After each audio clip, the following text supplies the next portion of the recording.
জিলহজ মাসের গুরুত্বপূর্ণ 10টি আমল, এটা অবশ্যই আমাদের জানা দরকার।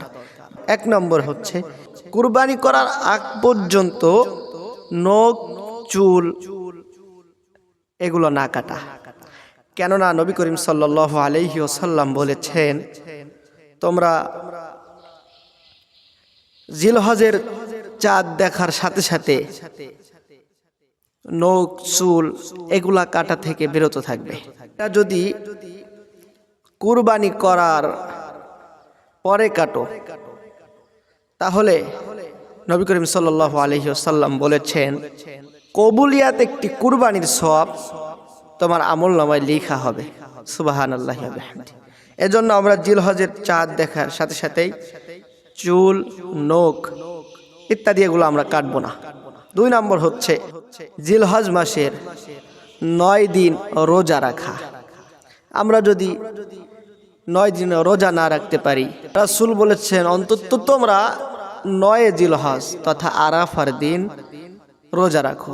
যদি আমরা আরাফার দিন রোজা রাখতে পারি, রাসূলুল্লাহ সাল্লাল্লাহু আলাইহি ওয়াসাল্লাম বলেছেন, তোমাদের অতীতের 1 বছরের গুনাহ এবং আগামী 1 বছরের গুনাহ আল্লাহ সুবহানাহু ওয়া তাআলা মাফ করে দিবেন।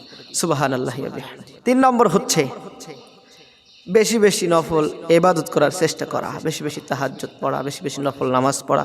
4 নম্বর হচ্ছে আন্তরিকভাবে আল্লাহ সুবহানাহু ওয়া তাআলার কাছে তওবা করা, বেশি বেশি ইস্তেগফার করা, বেশি বেশি মাপ চাওয়া, আল্লাহর কাছে তওবা করা, দোয়া করা। 5 নম্বর হচ্ছে বেশি বেশি তাকবীর পাঠ করা। আল্লাহু আকবার, আল্লাহু আকবার, লা ইলাহা ইল্লাল্লাহু, আল্লাহু আকবার ওয়ালিল্লাহিল হামদ। কারণ আল্লাহ সুবহানাহু ওয়া তাআলা বলেছেন, ওয়ালিতুকমিলুল ইদ্দাতা ওয়ালিতুকাব্বিরুল্লাহা আলা মা হাদাকুম ওয়া লাআল্লাকুম তাশকুরুন। তোমরা বেশি বেশি আমি আল্লাহর নামে তাকবীর পাঠ করো। তাকবীরটা আমরা যখন পাঠ করি, নবী করিম সাল্লাল্লাহু আলাইহি ওয়াসাল্লাম বলেছেন, ফেরেশতারা তোমাদের তাকবীরের সওয়াব লেখার জন্য তারা নিজেদের মাঝে গন্ডগোল, নিজেদের মাঝে প্রতিযোগিতা লাগিয়ে দেয়। সুবহানাল্লাহি ওয়া বিহামদিহি। এজন্য আমরা বেশি বেশি তাকবীর পাঠ করব। বিশেষ করে 9 জিলহজ আরাফার দিন ফজর থেকে শুরু করে নিয়ে আগামী 13 জিলহজ আসর পর্যন্ত আমরা বেশি বেশি প্রত্যেক ফরজ নামাজের পরে আমরা পুরুষরা আমরা উচ্চ সুরে তাকবীর পাঠ করব। আল্লাহু আকবার, লা ইলাহা ইল্লাল্লাহু, আল্লাহু আকবার ওয়ালিল্লাহিল হামদ। আর নারীরা নিচু শব্দে, বাড়িতে মা বোনেরা যারা আছেন তারা নিচু শব্দে আপনারা তাকবীর পাঠ করবেন। নম্বর হচ্ছে যথাসম্ভব আল্লাহ সুবহানাহু ওয়া তাআলার কাছ থেকে ক্ষমা চেয়ে নেওয়া এবং খারাপ কাজ থেকে, গুনাহ থেকে বেঁচে থাকা। 7 নম্বর হচ্ছে সামর্থ্য থাকলে আল্লাহর নামে কুরবানি দেওয়া।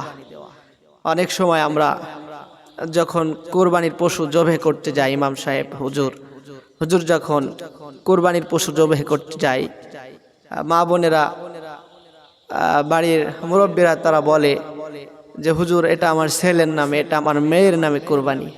আসলে কারোর নামে হবে না, কুরবানিটা হবে মাত্র আল্লাহর জন্য। কেননা আল্লাহ পাক বলেছেন, ইন্না সলাতি ওয়া নুসুকি ওয়া মাহইয়ায়া ওয়া মামাতি লিল্লাহি রাব্বিল আলামিন। এজন্য তোমার নামাজ, তোমার রোজা, তোমার হজ, তোমার যাকাত, তোমার কুরবানি, তোমার হায়াত, তোমার মৃত্যু সব কিছু আল্লাহর জন্য। এজন্য আমরা আল্লাহ সুবহানাহু ওয়া তাআলার জন্য কুরবানি করব আল্লাহর নামে। 8 নম্বর হচ্ছে বেশি বেশি আল্লাহর জিকির করা। 9 নম্বর হচ্ছে সামর্থ্য থাকলে হজ করা। 10 নম্বর হচ্ছে বেশি বেশি দান সদকা করা। কেননা নবী করিম সাল্লাল্লাহু আলাইহি ওয়াসাল্লাম বলেছেন, তোমরা যদি অসুস্থ হয়ে যাও, গোপনে গোপনে দান করো, সদকা করো।